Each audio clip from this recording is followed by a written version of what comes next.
Қайырлы күн достар, бүгін сіздермен өте жылдам жасалынатын қарапайым ғана рецепт, ол пепперони пиццасының рецептісімен бөлісетін боламын. Ол үшін видеоның соңына дейін қарап өтіңіз және де каналға тіркелуді ұмытпаңыз.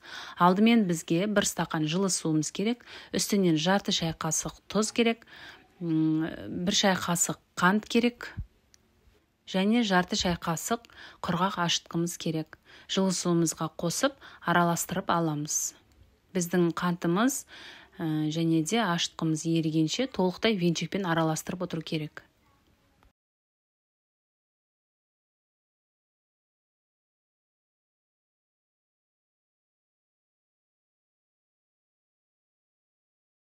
Енді 3 ас қасық сұйық майымызды қосамыз. Егер сіздерде оливковый май болып жатса, соны алмастыруға болады. Егер оливковый май болмаған жағдайда осындай сұйық майды пайдаланамыз. Майымызды да қосып, венчикпен араластырып алдық. Ұнымызды алдын ала електен өткізіп алдық. Енді ұнымызды жаймендеп араластырып, осылай қосып отырамыз. Алдымен осындай шанышқының көмегімен араластырып аламыз. Ұнымызды бірден көп қосып жібермейміз.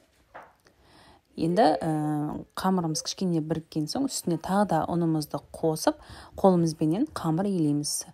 Сәл жұмсақтау етіп, қолымызға жабысатындай етіп, қамыр илеп аламыз.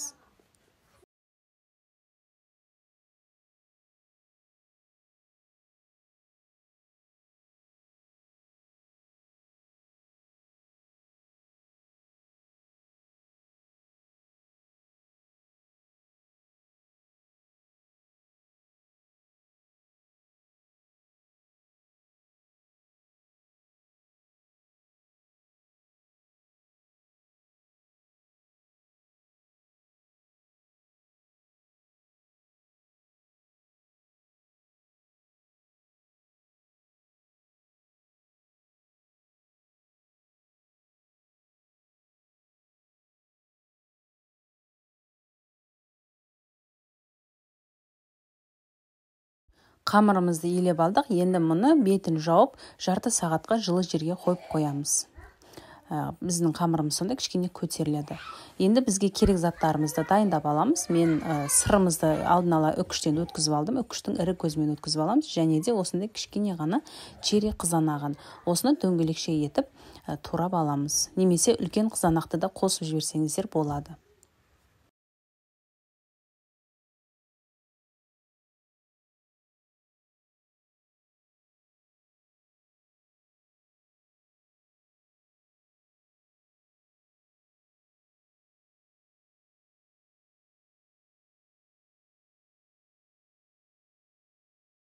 Біздің қамырымыз көтерілді, жарты сағат тұрды. Енді осындай 2 зуала шығады. Кішкене пицца жасайтын боламыз. Осындай 2 бөлікке бөліп алып, біреуін жасайтын боламын. Бір зуаламызды тоңазытқышта сақтауға болады. Кез келген уақытта жасай бересіздер. Мен біреуін ғана жасадым және біреуін тоңазытқышқа қойып қойдым.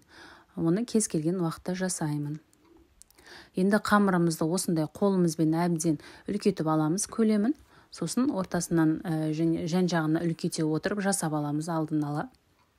Осындай етіп көлемін үлкетіп аламыз. Сосын аздап кішкене жайылған қамырымызды оқтаумен жайып жібереміз, жұқа етіп. Қамырымыз өте жұқа болсын десеңіз, оқтаймен жайып жіберсеңіз болады. Немесе осындай қолыңызбен осылай үлкете отырып жасауға да болады. Мен жұқа қамыр болғандықтан қазір кішкене оқтаймен жайып жіберетін боламын.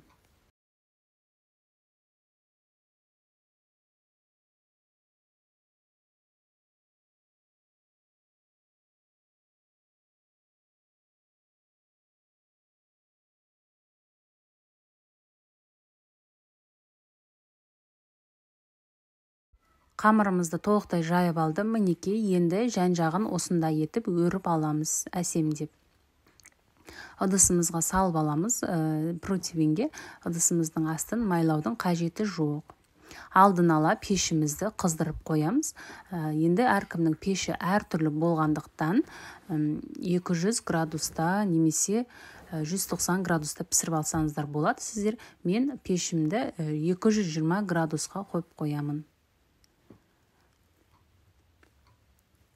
ыдысымызға осылай салып жан жағын әсемдеп шықтым. Енді кез келген кетчуп түрі болады. Осыны жағып шығамыз.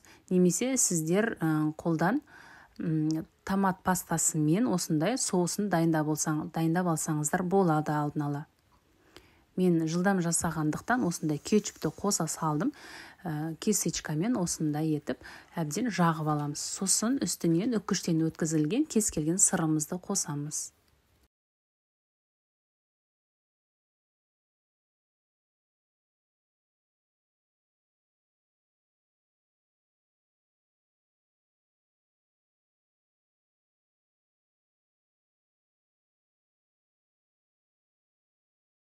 Сырымызды да толықтай барлығын салып шықтым. Енді үстінен туралынған черри қызанақтарын салып шығатын боламыз.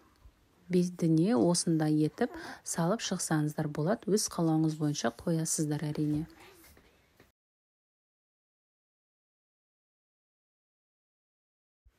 Пешімізді алдын ала қыздырып алдым. 15-20 минут алдын.